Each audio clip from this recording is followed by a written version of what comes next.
मुंबई के भाईखला पुलिस थाने की हद में इस तरह से महज 10 मिनट में गाड़ियों के पुर्जे पुर्जे अलग कर दिए जाते हैं।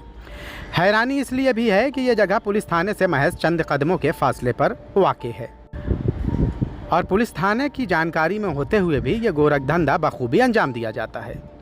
ईटीवी भारत ने इससे पहले इस मामले की रिपोर्टिंग की तो मुंबई एटीएस और मुकामी पुलिस ने यहां पहुंचकर इसे बंद करा दिया, लेकिन कुछ दिनों के बाद से फिर से यह गोरखधंधा चल पड़ा और इस बार पुलिस प्रोटेक्शन के साथ। दरअसल यहाँ चोरी की गाड़ियों को लाया जाता है और इन्हें महज 10 मिनट के अंदर ही कबाड़ के हवाले कर दिया जाता है, जबकि जो काम आने वाले पुर्जे होते हैं उन्हें यहीं से बेच दिया जाता है।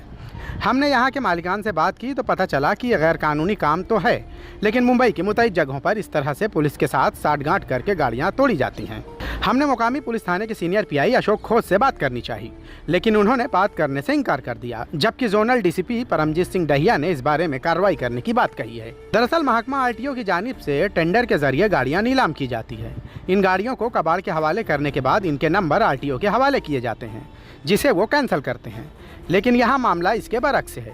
यहाँ बिना किसी कानूनी प्रोसेस के ही पुरानी गाड़ियों को कबाड़ के हवाले किया जाता है।